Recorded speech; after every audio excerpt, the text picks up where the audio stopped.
안녕하세요. 네, 반갑습니다. 자, 이제 오늘서부터 이제 저하고 이제 원가 관리에 이제 공부를 할 건데, 자, 제 교재는 좀 11월 달 정도 이렇게 나올 예정이라 가지고, 예, 요번 과정까지는 요 엄윤 선생님의 요 교재를 하기로 하겠습니다. 예, 그래서 어, 이 교재를 선택한 이유는 뭐냐면, 이제 예전에 제가 이제 엄윤 선생님하고 같이 일을 했었어요. 저기 이제 파주에 있는 웅지 세무대학이라는 데서. 그랬을 때 저희 원가관리회계 팀에 제 바로 위 사수분이었습니다. 예, 그러니까 그 제 위 사수가 바로 이 엄윤 선생님이었어요. 그래가지고 이제 교재 작업도 같이 하고, 그래가지고 이 교재가 저한테는 좀 낯선 교재가 아니라, 같이 옛날에 이제 그때 이제 대학 교재 그때 만들었을 때 같이 했던 그 교재이기 때문에, 예, 그런 내용들이 많이 있기 때문에, 물론 이제 여기 엄윤 선생님의 그 또 강의 특징을 나타내는 그런 부분도 있긴 하지만, 그래도 이제 이게 제가 강의하기는 제일 편하고, 그리고 세무사용 교재로서는 이건 완벽해요. 예, 제가 뭐 제 친한 뭐 형님이다 해가지고 말씀드리는 게 아니라, 세무사용 교재로서는 이 교재가 완벽해요. 완벽하다는 얘기는 뭐냐면, 이 교재 가지고 이거만 잘 소화하셔도 1차 시험하고 2차 시험 합격하는데 전혀 지장 없습니다. 예. 이제 물론 여러분들은 어, 불안한 마음에 이제 객관식 교재도 보고, 그다음에 이제 주관식 교재도 보고, 그렇게 해서 이제 학원 과정에 따라서 이제 또 다른 교재도 이제 접하기는 하겠지만, 물론 이제 그것도 공부를 하셔야 되지만, 그런데 냉정하게 제가 딱 말씀드리면, 예, 이 교재 가지고도 이 교재만 100% 소화하고 있으면, 예, 그 세무사 2차 시험까지 보는 데는 전혀 지장이 없다. 예, 회계사 시험은 많이 모자라요. 왜 그러냐면 회계사는 2차 시험이 이제 훨씬 더 어렵게 나오기 때문에. 예, 그런데 이제 세무사 시험 같은 경우에는 1차와 2차의 그 차이가 제일 작은 게 원가관리 회계거든요. 여러분들이 이제 공부하는 그런 다른 과목들하고 비교해 봤을 때. 그래서 이제 세무사 교재로서는 이게 완벽하다. 그렇게 제가 이제 장담할 수가 있습니다. 자, 아무튼 이 교재를 잘 만들었어요. 예. 그래서 제가 이제 요번 과정까지는 이제 이 교재 쓰고, 이제 그 이후 과정은 여러분들이 뭐 들으실 필요 없으니까, 예. 객관식 교재서부터는 이제 제가 쓴 교재로 이제 공부하게 되실 겁니다. 자, 그러면 이제 일단 뭐 오늘 첫날이고 하니까, 예, 여러분들이 이제 앞으로 요 세무사 공부를 하면서, 예, 원가 관리 회계를 어떤 식으로 공부해야 될지를 제가 간단하게 이제 OT를 하도록 하겠습니다. 예. 자, 일단은 이제 차례를 한번 목차를 한번 봐주세요. 예, 이제 우리 시험과 관련해서 이제 중요한 부분이 있고 그렇지 않은 부분이 있을 거잖아요. 예. 그러면 이제 우리 시험 관련해서, 자, 40문제 중에서 1차 시험 기준으로 했을 때 재무회계가 이제 25문제, 그다음에 원가관리회계가 이제 15문제가 이제 나옵니다. 이거는 뭐 변하지 않아요. 이게 이제 1차 회계학 기준이에요.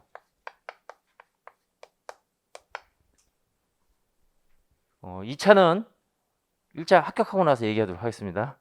예. 이제 1차 시험이 이제 이렇게 돼 있는데, 이 1차 시험 회계학에서 이제 여러분들이 제일 이제 먼저 극복해야 될 그 첫 번째 관문은 뭐냐면 꽈락이에요. 꽈락. 그렇죠? 예. 일단은 뭐 아무튼 이게 점수가 40점 이상은 맞아야 되겠죠. 예.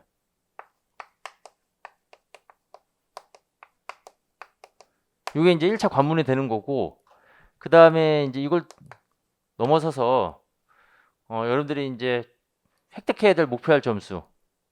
뭐 이제 원가 관리에게만 놓고 봤을 때 제 수업의 이제 목표는 70점에서 80점이 따뜻하는 거야. 이 정도면 뭐 엄청난 그 고득점이에요. 100점을 맞고 싶습니까? 100점을 맞고 싶으면 100점 맞으면 떨어집니다. 100점 맞는데 왜 떨어지냐? 같이 보는 다른 과목에서 꽈락이 나게 돼 있어요. 그러니까 너무 욕심을 부리면 떨어져요. 예. 1차 시험은 꽈락 없이 평균 40점 다 넘고, 그다음에 평균 60점이 넘으면 합격이 되는 거잖아요. 절대 기준이잖아요. 물론 2차는 이제 상대 기준이고 등수에 따라서 이제 뽑는 거고. 그러니까 이제 너무 욕심을 내면 솔직히 이제 목표를 이렇게 잡으면 실제 이제 결과는 이거보다 높게 나오진 않을 거예요. 실제 결과는 이렇게 나올 거예요, 아마. 그렇죠. 그러니까 이거는 이제 목표가 되는 거고, 목표를 이렇게 자꾸 공부를 해야지만 이제 실제 결과가 이렇게 나오게 되는 거죠. 예. 나중에 이제 우리 관리에게서 우리 성과평가라는 거 공부하면 성과평가라는 게 이런 거거든요. 목표를 세우고 그걸 예산이라고 그러고 실제 결과하고 비교해서 그 차이 분석을 하는 게. 예.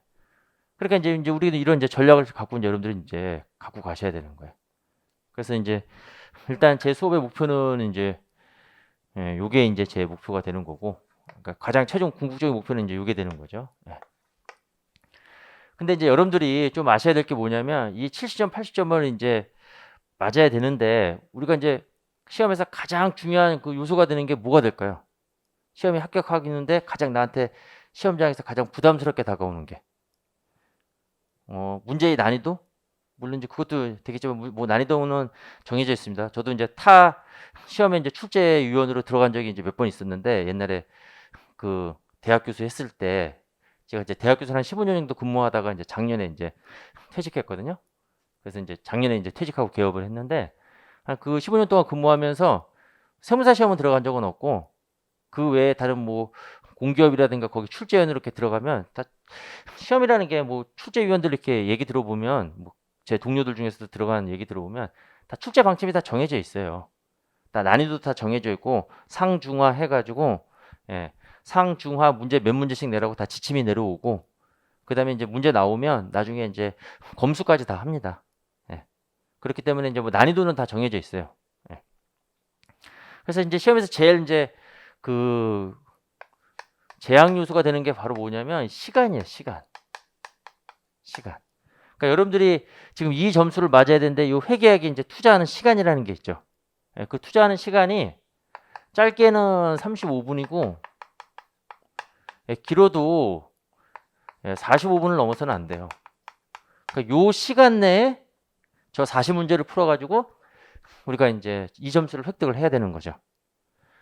그러면 이제 우리가 만약에 자 꽈락을 넣는다 그러면 몇 개를 맞아야 되죠? 사실 2.5로 나누면 되겠죠? 나누기 16개인가? 예, 16개예요. 저 꽈락을 넣는 게 그렇게 쉬운 게 아니에요. 16개를 맞으면 되지 않냐 이렇게 생각을 하시는 거예요. 40문제 중에서. 이거 못 맞겠냐. 예. 그런데 이제 중요한 게 이 부분을 생각을 해야 되거든요. 이게 한마디로 말하면 40개를 풀어가지고 40개를 풀어서 16개를 맞는 거잖아요. 그래야지만 이게 40점이 된다는 거예요. 40개를 풀어서.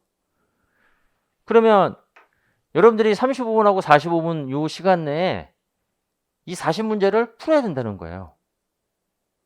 그게 어렵다는 거예요. 그러니까 문제를 빨리 해석하는 능력이 있어야 되는 거예요. 그게 실력이죠. 그러니까 신속 정확이 되는 거죠. 어떻게 보면. 일단은 신속이 이루어지고 첫 번째로 신속이 이루어지고 그 다음에 이제 이게 정확도가 되는 거잖아요. 근데 이걸 공부를 하면서 많이들 관가를 합니다. 그렇죠? 정확히만 내가 정확히 알아가지고 풀어야 되는 거. 정확히 알아서 푸는 건 이제 좋은데 한 문제 푸는데 5분이 걸렸다? 그러면 35분하고 45분인데 이게 그냥 문제 2번 읽고 한번 고민하면 5분 지나가요. 실제 여러분들이 한번 시간을 재고 한번 나중에 한번 문제를 한번 풀어보세요. 진짜 문제를 한 2번 정도 한번 딱 읽어보면 이 문제 어떻게 됐지 이게 뭘 낸 거지 잘 이해가 안 되거든요. 한번 더 읽거든요.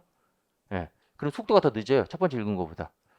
그다음에 어떻게 풀어야 될지 고민하다 이렇게 생각하다 보면 5분이 금방 갑니다. 예. 그럼 봐봐요. 최대 시간 45분을 잡았을 때 나누기 5 하면 9문제 푼다는 얘기예요. 무섭죠? 갑자기 이제 점점 좀 약간 무서운 기분 들지 않습니까? 예. 그러니까 이거는 뭐 1분 30초 내에 한 문제를 풀어야 되는 거예요. 예. 그래도 이 시간 내에 이 40문제 푸는 거는 이게 거의 불가능해요. 그것도 마킹 시간까지 포함되어 있잖아요. 무시무시한 얘기로 갑자기 좀 이렇게 좀 등골이 오싹해지지 않습니까? 우리가 보는 시험이 그런 거예요. 그래서 이게 쉬운 게 아니에요, 이게.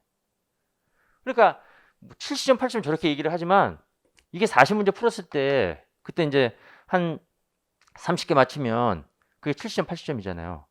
근데 아무리 좋은 실력을 가지고 있는 학생도 일반적으로 40개를 다 못 풀어요. 예, 실력 좋은 학생들도 진짜 뭐 30개에서 35개 이 정도예요. 이 정도. 문제를 정확하게 푸는 거는. 보통 4-5문제는 난이도가 어렵게 나오거든요. 그럼 그걸 제껴요. 실력 있는 사람도 자기가 풀 문제 안 문제를 푸는 거. 난이도가 어려운 문제 똑같은 2.5점인데 굳이 어려운 문제를 먼저 풀어가지고 2.5점을 맞을 필요는 없는 거죠. 맞을 확률도 더 떨어지고. 그러니까 실력이 좋은 사람은 이 문제는 난이도가 상이다. 제끼는 거예요. 이렇게. 그리고 이제 난이도 이제 중, 하 이런 문제를 이제 주로 공략하고 그리고 이제 시간이 남으면 예, 난이도 상위 문제를 건들곤 하긴 하겠죠. 그러니까 이제 상 문제를 거의 제외시킨다라고 하면 잘하는 학생이 이제 이 문제를 완벽하게 푸는 거예요. 그럼 보세요. 자, 70점을 이제 얘기해 보면 이게 몇 문제를 맞춰야 되냐면 한 23문제 정도 맞춰야 돼요. 23문제가 아니지. 보통 한 25문제는 맞춰야 되는 거예요. 그러니까 이거는 70점, 80점이 아니라는 거죠. 30개하고 35개를 팔았을 때, 35개를 풀었을 때 가장 좋은 실력을 가진 이런 분들이 25개 맞는 게 그럼 이제 실제로 이제 25개를 맞히면 몇 점이 되는 거냐면 62.5점이에요. 그럼 우수한 성적이에요. 25개를 맞히면 이게 62.5점인데 이게 40개 풀었을 때 기준이 아니고 35개를 풀었다고 이렇게 가정해 보면 25 나누기 35 하면 이거는 거의 71점이 되고 30개를 기준으로 하면 그건 8, 90점이 되는 거죠. 지금 무슨 말인지 이해가 되시죠? 네. 그러니까 이제 우리가 이제 공부를 할 때도 시험장 갈 때까지는 최대한 물론 이제 정확도는 공부를 하고 반복적으로 하면 정확도는 높아지게 되는데 최대한 여러분들이 관심을 가져야 될 게 바로 이거예요. 진짜 실력이 좋은 분들은 이 40문제를 다 풀 수 있는 실력. 시험장에서 요 시간 내에 그걸 만드는 거예요. 그걸 만들면 정확도는 높아지게 될 수밖에 없습니다. 이게 만들어지면 이거는 높아질 수밖에 없어요. 이거는. 네. 그러니까 이제 문제를 빨리 풀 수 있는 이제 이런 능력을 길러야 된다는 거예요. 그러니까 처음부터 공부를 할 때 그렇게 접근을 해야 돼요. 이건 원가관리회계뿐만 아니라 재무회계 세법 다 마찬가지일 거예요. 그리고 2차 시험 같은 경우에는 더더욱 이게 더 요구가 되는 거야. 왜냐면 2차 시험 문제가 더 복잡하고 더 사이즈가 큰 한마디로 그냥 스토리 있는 문제가 나오게 되는 거잖아요. 그런데 그거를 그 스토리를 이제 그 시간 내에 파악을 해야 되니까. 네. 그래서 이제 여러분들이 이제 처음 공부를 해도 여러분들이 이제 이러한 좀 관심을 가지고 이제 공부를 해야 되는데 그럼 어떻게 하면 이제 이 문제를 이제 이 문제를 빨리 풀 수 있는 능력을 기르냐? 이제 그게 중요한 거죠. 그게 해답인 거잖아요. 별로 재미없어요? 지금 이제 합격하는 가장 빨리 합격하는 팁을 알려드리는 거예요. 왜 가장 빨리 합격하는 팁을 알려드리냐? 저도 이제 직장을 다니면서 공부를 했어요. 그럼 직장에 다니면서 공부하면 가장 제약 요소가 되는 게 뭐냐면 공부할 시간이 없다는 거예요. 가장 효율적으로 공부를 해야 돼요. 그런데 이 시험은 제가 자격 시험을 공부를 해보니까 이게 시간을 많이 투입돼 가지고 해결하는 건 아니에요. 공부를 효율적으로 요령 있게 좀 해야 됩니다. 저는 직장 다니면서 공부를 했는데 8개월 만에 합격을 했습니다. 1, 2차 동차를 했어요. 야, 너는 부모님 잘 만나서 머리가 좋은 거 아니냐? 그렇지 않아요. 제 IQ는 120입니다. 이거 말하면 안 되는데. 뭐 나쁘지도 않고 좋지도 않은 IQ죠. 제일 잘 나온 게 120이에요. 몇 번 더 봤는데 한 번은 109가 나온 적이 있었어요. 그래서 친구들이 저보고 너는 머리가 멍멍이 머리다 하면서 100구래가지고 하필 또 이게 100구래가지고 그러다가 이제 120까지 이제 끌어올렸는데 그닥 좋은 머리는 아니에요. 나쁘지도 않고 좋지도 않은 머리 그냥 평균이라고 보면 돼서요. 그런데도 8개월 합격이 있다는 거죠. 그 얘기는 길이 있다는 거예요. 길이. 근데 제가 합격한 가장 그 결정적인 그 요소가 뭐였냐면 공부를 아주 효율적으로 잘했다는 거예요. 직장 직장을 다니면서 공부를 하니까 그 당시에 이제 종로에 영풍문고를 가봤습니다. 영풍문고 가가지고 내가 이제 이 교재를 해서 공부를 하려고 그러는데 다 책들이 다 두꺼웠어요. 예, 보통 이제 이것도 만약에 지금 제가 공부하는데 책이 이렇게 있다 그러면 저는 이 책을 선택하지 않았을 거야. 왜냐면 다니면서 이거 볼 시간이 없거든. 뭐 이 원가관리회계 이게 뭐 그렇게 주요 과목도 아니고 주요 과목은 재무회계 세법인데 이걸 볼 그 시간적인 여력이 됩니까? 안 되는 거죠. 그래서 이제 책을 쭉 둘러봤는데 진짜 이거에 한 4분의 1 정도의 그 책이 있더라고요. 예, 그런 교재가 있었어요. 각 과목별로. 그 교재 출판사가 어디였냐면 등대라는 데였어요. 등대. 야, 이것도 마음에 들었어요. 이 출판사 이름도 왠지 그때 이제 막 갈피를 못 잡고 이렇게 이제 내가 이제 이 직장 이제 곧 잘릴 것 같은데 곧 나가라고 이제 막 압박이 들어올 것 같은데 지금 아무튼 이 등대를 해주니까 뭐 이렇게 밝혀준다는 거잖아요. 일단 뭐 출판사 제목부터 마음에 들었고 누가 썼는지 봤는데 그 당시 가르치던 그 유명한 그런 강사분들이 쓴 책이 아니라 그 어떻게 보면 이름 없는 합격자 합격한 지 얼마 안 된 합격자 이 9명이 모여서 9인이 모여가지고 각각의 자신 있는 파트를 이렇게 해서 요약해서 서술한 건데 이들이 이제 추구했던 건 뭐냐면 가장 효율적인 교재를 만들자 그거였던 것 같아요. 그래서 여기 있는 교재의 내용을 보면 한마디로 이거예요. 다 뭐였냐면 기출문제 중심이었어요. 기출문제 중심.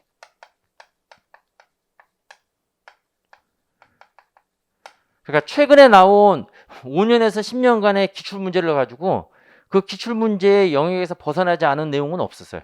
내용은 그 교재에 다 실어놓지는 않았어요. 그러니까 기출문제에 있는 내용만 실어놓은 거예요. 근데 기출문제라는 게 중요한 데서 계속 나오는 거거든요. 그러니까 내용 자체가 많지가 않은 거예요. 그러니까 기출문제 유형 가지고만 거기 있는 유형 가지고만 내용을 요약해서 서술해놓고 그게 이제 어떤 식으로 출제되는지 그 기출문제하고 연결해서 이제 그렇게 해놨더라고요. 그래서 저는 지금까지 본 이 어떤 회계사 세무사 교재 중에서 그 당시 이 합격자 이 9명 이름 모를 이 합격자 무명의 용사들 있죠. 이 쓴 책이 가장 훌륭한 책이다 생각하는데 그래서 제가 합격한 이후에 또 서점을 가봤는데 이 책이 없어졌어요. 출판사 망했어요. 왜냐면 어차피 이제 학원계는 이제 유명 강사들로 이제 이루어지니까 그 학원에서 강의하고 이분들이 계속 학원 강의를 하시는 분들은 아니잖아요. 그러니까 아무튼 이제 중요한 거는 이거예요. 이거 40문제. 그래서 이제 저도 마찬가지로 뭐 이렇게 공부했는지 모르겠지만 기출문제 중심으로 이제 내용을 가르칠 거고 여기 있는 내용을 다 가르치지는 않아요. 시험에 안 나오는 거 가르쳐서 뭐 합니까? 예. 그거 나오면 어떡하냐? 찍으면 돼요. 그렇죠? 그걸 공부해서 푼 사람들이 오히려 떨어진대도요. 우리 시험은. 나중에 2차 시험도 마찬가지예요. 그러면 그게 2차 시험에 나오면 어떡하냐? 2차 시험에 나오면 그거 푼 사람이 떨어져요. 예. 나오는 문제는 기출문제 나중에 보시면 알겠지만 다 정해져 있습니다. 그 정해져 있는 기출문제 내용 중심으로 그 내용을 정확하게 알고 오히려 더 심화한다라고 하면 그 내용을 더 파는 게 더 중요한 거죠. 예. 그래서 이 기출문제라는 거는 지금 내가 처음 공부하는 거니까 이건 나중에 공부해야 되지 않냐? 그게 아니에요. 이거 여러분들 그 산업인력공단 가면 이 기출문제 다운받을 수가 있거든요. 예. 그러면 일단은 최소한 5개년치는 다운을 받아 놓으세요. 5개년치. 다운받는 순서는 후이선출법입니다. 2021년도부터 21년도부터 그래서 20년도 그 다음에 19년도 18년도 17년도 5개년 좀 더 욕심이 있는 분들은 10개년치 해도 돼요. 16, 15, 14, 13, 12 예. 뭐 그 이후 거는 이제 뭐 다 똑같거든요. 그리고 이제 시험 문제라는 게 다 최근 요 시험 나오는 요 경향대로 나오기 때문에 그럼 일단은 기본적으로 이거 다 다운받아 놓으세요. 모든 과목 다운을 받아 놓고 내가 이제 공부를 하잖아요. 오늘 1장이 다 지나갈 거 아니에요. 오늘 1장을 다 할잖아요. 뭐 1장은 시험에서 안 나오고 이제 2장에서 이제 여기 한 문제가 나오는데 2장은 오늘 다 할지 안 할지 모르겠지만 2장을 다 공부를 했다라고 하면 10개년 하지 마세요. 이거 10개년 하면 여러분들 지칩니다. 욕심내면 떨어진다고 그랬죠, 제가. 예. 5개년치 해놓고 가지고 그러면 요 2장을 딱 공부를 하게 되면 이 장 거의 뭐 매년 한 문제씩 나오는 부분이거든요. 물론 안 나오는 해도 이제 가끔 있기는 하지만 그 문제가 어떤 식으로 출제되는지 이제 그게 나와 있을 거라는 거예요. 근데 그걸 풀진 말고 그거를 계속 읽으세요. 예, 문제를. 내가 공부한 부분이 있으면 뭐 한번 풀어보려고 시도는 해보세요. 물론 이제 안 풀릴 거예요. 답도 안 나올 거고. 예. 이거 어차피 나중에 다 이거 객관식 교재에서 다 우리가 공부할 내용이거든요. 왜냐면 제가 이걸 공부했으니까 제 책도 얘네들 위주로 이렇게 만들어 놨어요. 예. 근데 기본서로 그렇게 만들어 놓으면 너무 얇아지니까 아무도 야, 이거 뭐 이런 지가 말랐다고 책도 말랐냐 이렇게 막 이런 얘기 막 나오거든요. 그래서 이제 객관식 교재부터는 그래도 이제 객관식 교재는 좀 줄어들어도 오히려 더 좋아하거든요. 왜냐면 시간이 모자라니까 빨리 공부하고 싶으니까. 그래서 이제 제 객관식 교재가 이제 어떻게 보면 시험에 이제 가장 좀 이렇게 접근할 수 있는 좀 장점을 가지고 있는데, 여러분들이 이제 이걸 쭉 보고 제 나중에 이제 객관식 가정딱 들어가면 굉장히 눈에 익숙할 거라는 거예요. 그러니까 이 40문제를 이 시간 내에 풀려면 익숙함이 있어야 되는 거예요. 아, 이 친구를 어디서 또 본 적이 있었다. 그게 들어와야 되는 거예요. 그러니까 저는 풀라고 얘기하지 않고 다독을 얘기합니다. 다독. 기출문제의 다독. 그러면서 나중에 실력이 쌓아가다 보면 그 기출문제의 그 출제자의 의도가 파악이 돼요. 아, 이게 이제 뭘 물어봤는지. 물론 제가 이제 이 기본서 강의하면서도 여기도 객관식 문제가 있으니까, 기출문제가 있으니까 그걸 가지고 이제 제가 언급을 할 건데, 예, 문제도 어떻게 읽어야 되고, 그 다음에 이제 여기서 주요 포인트가 뭔지, 뭐 그런 내용도 언급을 하겠지만, 일단은 미리 많이 읽어두세요, 이게. 많이 읽어두고, 이제 나중에 이제 객관식 가게 되면, 그러면 이제 그 문제가 이제 어떤 식으로 구조화됐는지를 여러분들 출제원 입장에서 어느 정도 파악이 가능하다는 거예요. 그러면 이게 가능해요. 예. 이 책의 저자들이 바로 그걸 얘기했던 거였어요. 예. 제가 이걸 뭐 누구한테 뭐 듣고 그런 게 아니라 이 책을 이제 공부를 하게 되면서 이 책의 저자가 의도하는 바가 뭐였냐면 기출문제 중심이었는데 여기서 강조했던 게 뭐냐면 그러니까 이제 각각 9명이 썼으니까 이게 이제 약간 색깔이 다 달라요. 읽어보면 해설도 이렇게 약간 그 색깔이 다른데 그 중에 이제 어떤 한 분이 맨 마지막에 이제 뭐라고 써있냐면 이 기출문제를 한 번 풀고 끝내는 게 아니라 예, 여러 번 읽으라고 이렇게 얘기를 하더라고요. 야, 그런데 그게 진짜 명언이에요.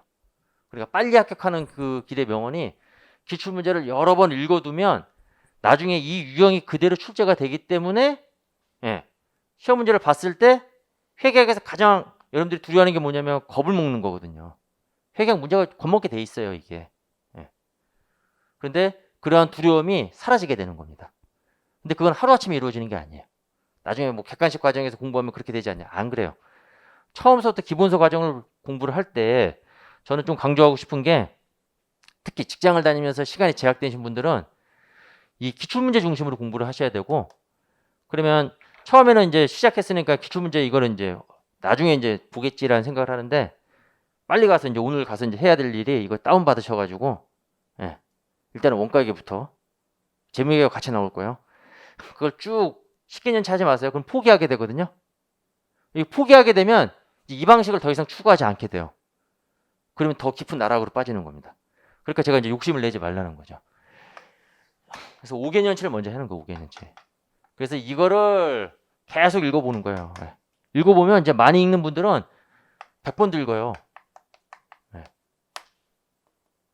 나중에 잠이 안 오면 이 기출문제를 읽어보세요. 밤에.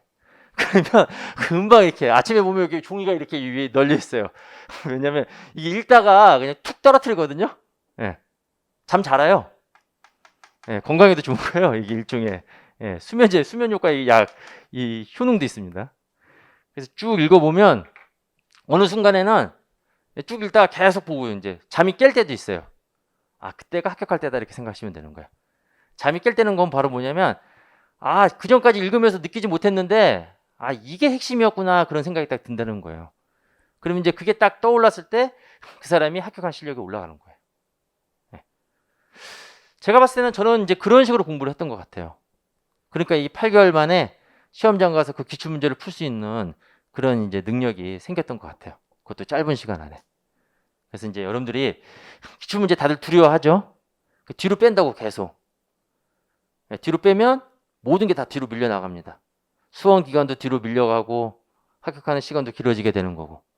그러니까 여러분들이 이걸 이제 나중에 이제 어떻게 보면 이제 시험장 가가지고 이제 싸움 나오러 갈 때 맞닥뜨리는 애들이 바로 얘네들이에요. 그러니까 얘를 지금서부터 이제 보셔야 돼요. 그러니까 각 단원별로 뭐 재무회계도 그렇고 세법도 그렇고 내가 한 단원 공부했으면 그 단원에서 출제됐던 기출 문제 유형을 이걸 이제 갖고 다니는 거예요. 이제 갖고 다니면서 아 이제 이게 이런 식으로 문제가 이제 만들어지는구나 하면서 처음 읽어보면 모르죠. 답답하고. 근데 계속 읽다 보면 친숙해지게 되고 그 다음에 이제 걔를 알게 되는 겁니다. 요 말은 제가 꼭 해주고 싶어요. 그렇게 해서 이제 하면 그닥 이게 이제 짧은 시간 내에 합격하는데 그렇게 어려움이 있는 건 아니다 하는 겁니다. 자, 됐습니다. 그리고 이제 제가 또 뭐 나중에 하고 싶은 얘기는 이제 수업 시간 중간중간에 이렇게 하도록 하고 그 다음에 원가는 너무 그렇게 큰 부담을 갖지 마시고 수업만 빠지지 않고 잘 참여하시면 요 목표 달성하는 데는 큰 어려움이 없을 겁니다. 일단 이렇게 말해야죠. 빠지지 않고 하시면 뭐 우리 15문제 중에서 10문제는 충분히 맞출 수 있습니다. 10문제는. 충분히 이제 우리 정해진 시간 안에. 자, 그럼 이제 목차를 보고 자, 그다음에 이제 이 단원별 난이도에 대해서 조금 또 중요성에 대해서 이제 설명을 드릴게요. 자, 지금 차례를 보게 되면 자, 1장에서 쭉 가가지고 몇 장까지 있어요? 17장까지 있습니다.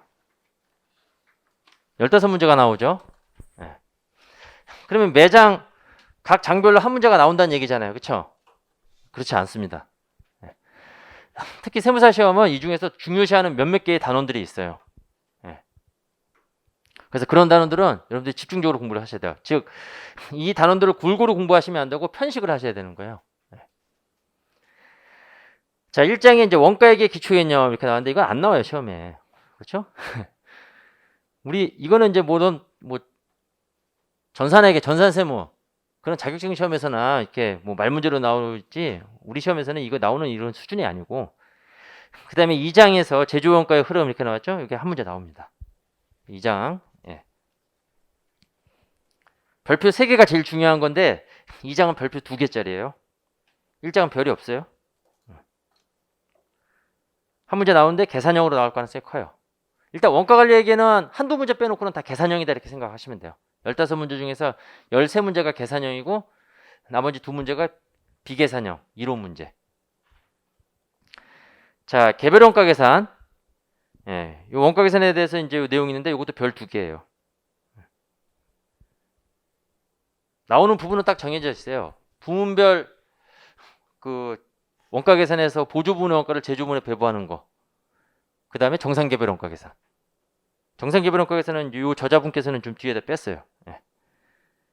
그래가지고 이제 그 두 파트에서 이제 시험 문제 나오게 돼 있고 활동기준 원가 계산은 별 1개요. 이거는 뭐 매년 나오는 그런 수준의 문제는 아닙니다. 보통 한 2, 3년에 한 번씩 출제되는 그런 부분이에요. 그러니까 별 1개는 2, 3년에 1개씩.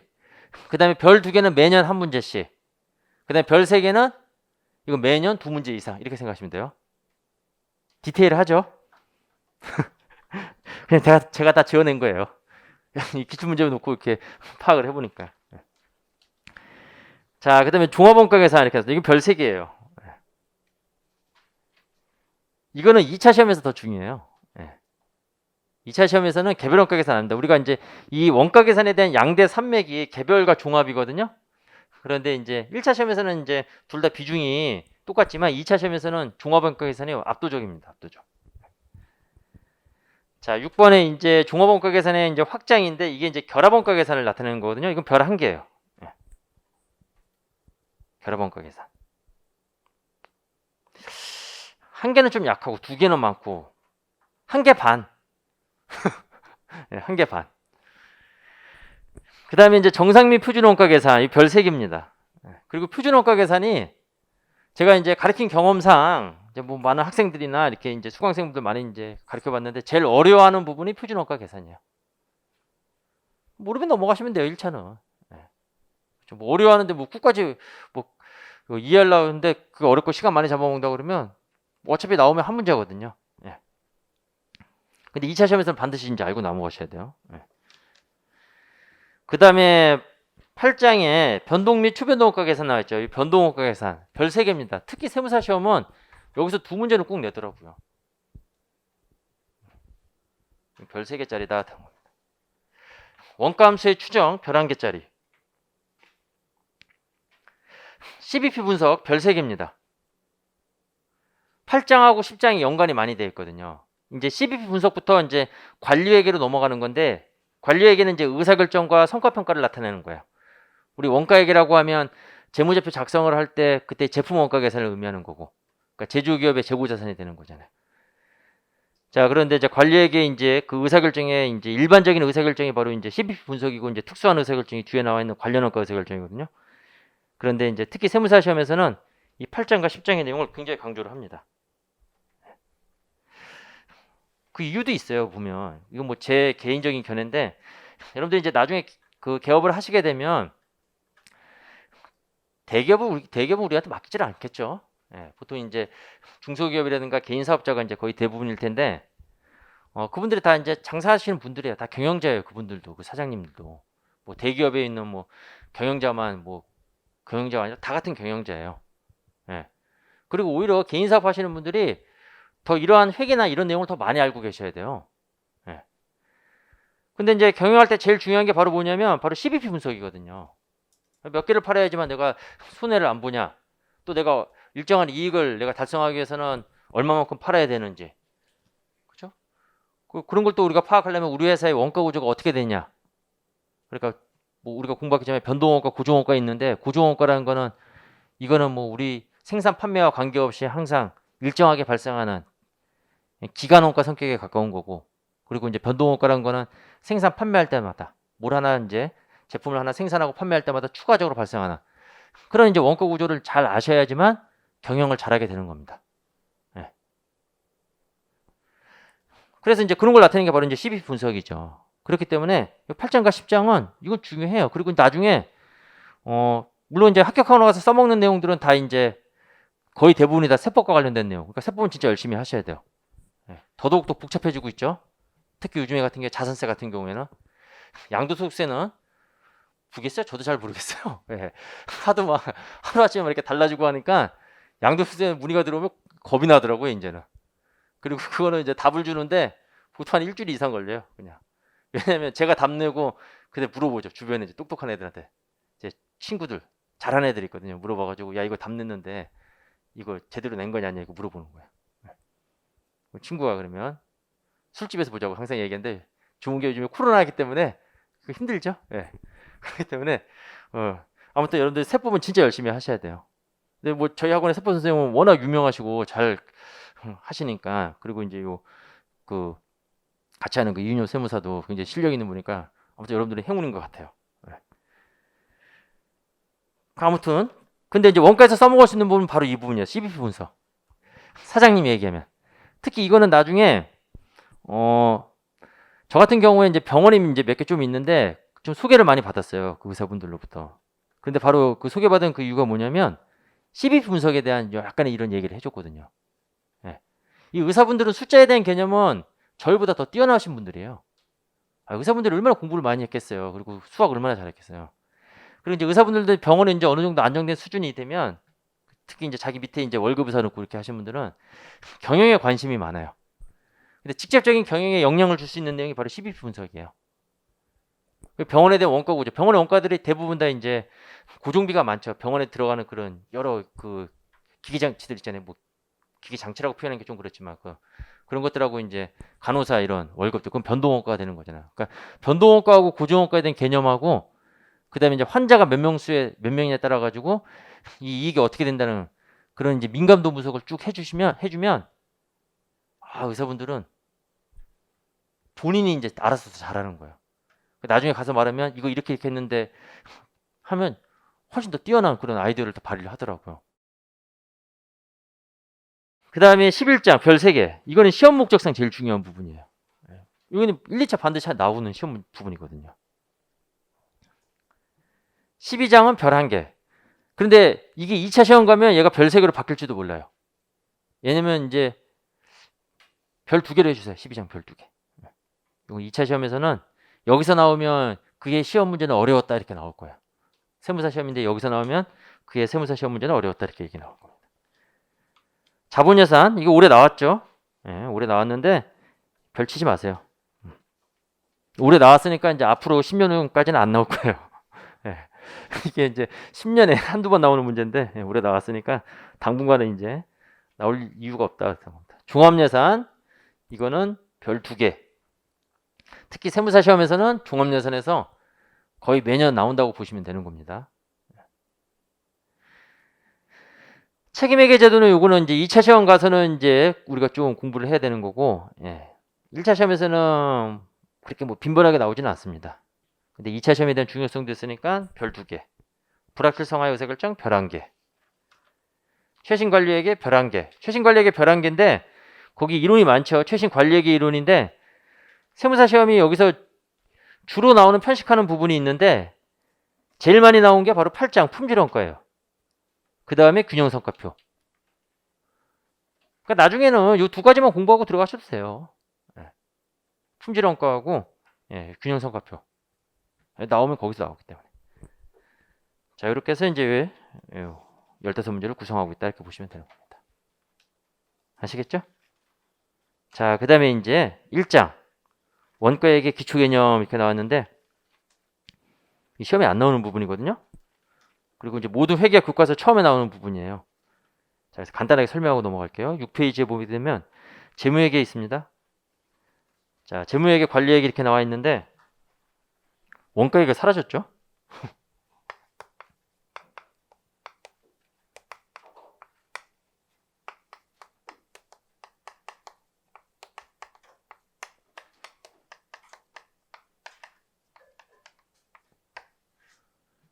재무회계 이 목적이 뭐냐면 재무제표 작성하는 게 목적이에요. 재무제표 작성이 목적이기 때문에 재무제표 작성에 대한 원칙이 있죠. 그 회계 원칙을 공부하는 거예요. 그래서 여러분들이 공부하는 회계 원칙은 일반적으로 이제 인정되는 회계 원칙, 그 중에서 이제 국제 회계 기준이 이제 여러분들 시험에서 출제되는 국제 회계 기준에 따른 재무제표 작성 원칙을 공부하는 거예요. 네. 자, 원가액에도 이것도 목적은 재무제표 작성 목적이 되는 겁니다. 그럼 재무회계 아니냐? 예, 재무회계가 맞아요.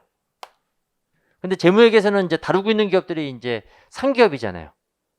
근데 이제 우리 원가관리회계에서부터는 다루고 있는 기업이 이제 제조기업이라는 거예요. 그래서 이제 이 원래의 목적은 재무제표 작성 목적인데, 그렇죠? 이걸 재무회계에다 갖다 붙여놓으면 여기가 양이 너무 커져요. 안 그래도 이게 1000페이지인데 이거 붙으면 이제 막 1500페이지 막 이렇게 되거든요. 그래서 보통 일반적으로 또 제조기업을 대상으로 하니까 모든 교과서가 원가회계 관리회계하고 같이 이렇게 붙여놓는 거예요. 이렇게. 그래서 이제 보통 우리가 원가관리회계다 이렇게 얘기하는 거고, 실제 이제 이 원가회계 영역은 재무회계 영역이라고 보시면 되는 거예요. 근데 이건 상기업을 대상으로 하니까 제품 원가 계산하는 게 이루어지지 않는 거잖아요. 근데 여기서는 이제 제조기업이니까 제조기업인 즉 공장에서 제조 활동이 이루어지는 장소, 그 공장이라고 그러죠. 그 공장에서 제품을 만들 때 거기에 투입된 그 제품 한 단위당 원가를 계산하는 게 바로 이 재무제표 작성과 관련된 거다. 그럼 우리가 아까 차례에서 지금 우리가 이제 차례를 쭉 봤는데, 그럼 요게 이제 요 관련된 순수하게 재무제표 작성 목적의 그 내용이 바로 뭐냐면 2장과 그 다음에 3장, 그 다음에 4장, 그 다음에 5장, 6장. 요게 이제 순수하게 재무제표 작성을 위한 제품 원가 계산이 되는 겁니다. 이게 이제 원가관리회계에서 이제 요 2장, 3장, 4장, 5장, 이 6장이 바로 순수하게 재무제표 작성을 위한 원가회계다 이렇게 보시면 되는 거예요. 그다음에 이제 그 이유가 이제 관리회계인데 이건 이제 재무제표 작성 목적이 아니라 이건 한마디로 경영 의사결정이에요. 경영 의사결정.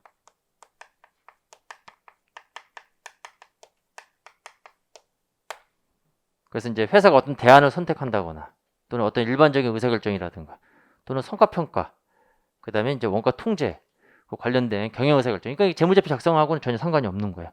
일정한 회계 원칙도 존재하지 않는 거고. 그거 이제 나머지가 다 이제 여기에 관련된 내용이다. 이렇게 보시면 되는 거예요.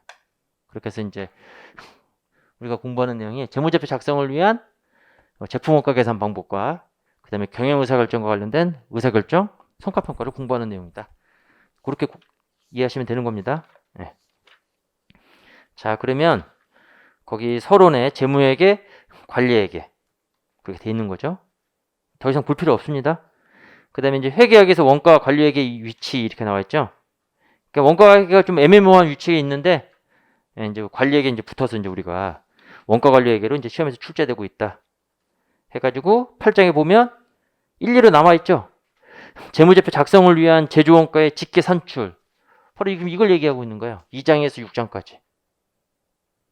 그 다음에 경영성과 평가와 의사결정 따른 게 나머지 목차에서 이런 내용을 우리가 공부하는 거다 하는 겁니다.